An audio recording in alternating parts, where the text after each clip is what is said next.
విలువిద్దలు ఎవరు నేర్చుకున్నారంటే ఒక ద్రోణాచార్యుని బొమ్మను తయారు చేసుకొని నేను విలువిద్దలు చేసుకోవడం జరిగింది చెప్పని పాండవులకు చెప్తే ఈ పాండవులు గురువుని దగ్గరికి వచ్చి ద్రోణాచార్య మాకు నువ్వు అన్యాయం చేశావు ఎందుకని అని చెప్పంటే ద్రోణుడు ఆశ్చర్యపోయి అప్పటికి ఏమో నీకు అన్యాయం చేయడం జరిగిందంటే మాకు విలువిద్దలలో మాట ఇచ్చావు వాన విలువిద్దలలో మమ్మల్ని మేటి లేని ఎవరు చేయని చెప్పావు మరి వేరే వ్యక్తి ఉన్నాడు అని చెప్పగానే ద్రోణాచార్యుడు ఆశ్చర్యపోవడం జరిగింది.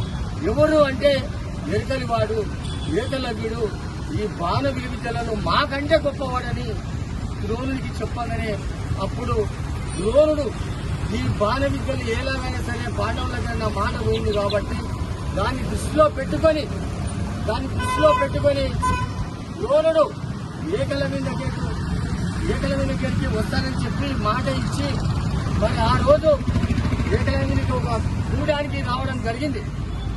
అప్పుడు ఏకలవ్యుడు సంతోషంగా సగౌరవంగా గూడాలతోటి అందరితోటి ఆ యొక్క గ్రామంలో ఉన్న గూడవాసులతో అందరితోటి కూడా మరి ఆ గ్రామానికి వచ్చి ఆ ద్రోణుని స్వాగతం పలికి తన యొక్క ఇంటికి తీసుకుపోయి మర్యాదపూర్వకంగా తీసుకుపోవడం జరిగింది.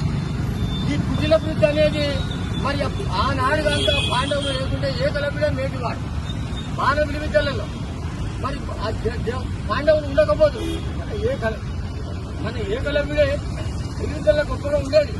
మరి దాని వక్ర బుద్ధితోటి ద్రోణుడు మరి గురుదక్షిణగా నాకు ఎన్ని విలువిద్యలు నేర్చుకున్నావు, నా బొమ్మను పెట్టుకొని నేర్చుకున్నావు, నాకు గురుదక్షిణ ఏమి ఇస్తావని చెప్పి అడగడం జరిగింది ద్రోణుడు.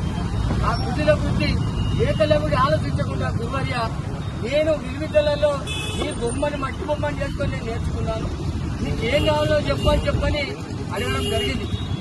అటు ఆ మాట ఏకలవ్యునికి తెలియదు వాస్తవంగా.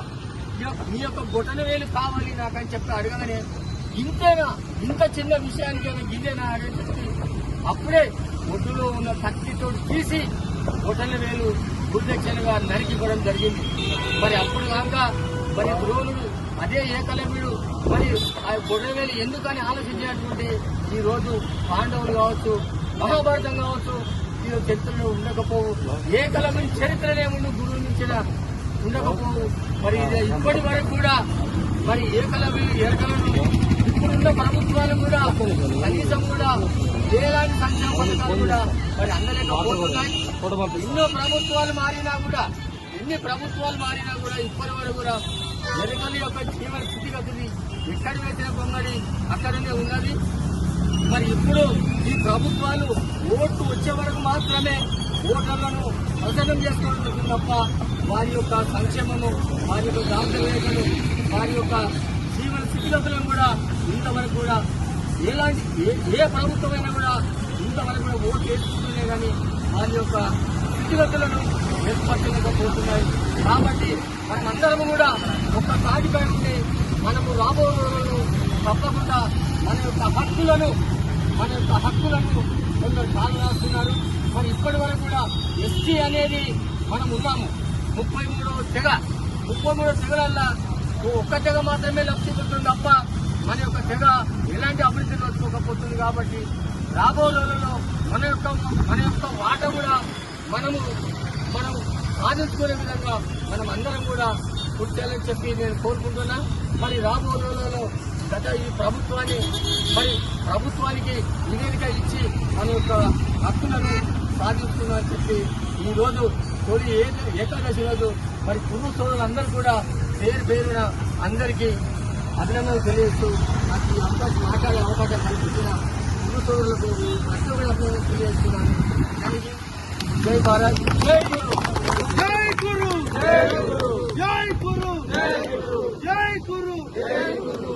మరి మా గౌరవ అధ్యక్షులు ప్రతిసారి మా యొక్క కమ్యూనిటీకి మంచి సలహాలు సూచనలు ఇస్తూ మరి ఈ రోజు కూడా ఈ కార్యక్రమం రావడం చాలా సంతోషం. అతి తక్కువ సమయంలో మీ వ్యాపార సామ్రాజ్యాన్ని పెంచుకోవాలనుకుంటున్నారా? తక్కువ ఖర్చుతో ఎక్కువ పబ్లిసిటీ చేయాలనుకుంటున్నారా? అయితే ఇంకెందుకు ఆలస్యం? మీ జేఎన్టీవీ తెలంగాణ ఛానల్లో అతి తక్కువ ఖర్చుతో ప్రకటనలివ్వండి, అత్యధిక లాభాలను సాధించుకోండి. వ్యాపార, వాణిజ్య, పాఠశాలలు, వైద్యశాలలు, హోటళ్లు, వస్త్ర దుకాణాలు, అన్ని రకాల వ్యాపార ప్రకటనల కొరకు సంప్రదించండి. మా ఫోన్ నంబర్స్ 8558288081 9247896607.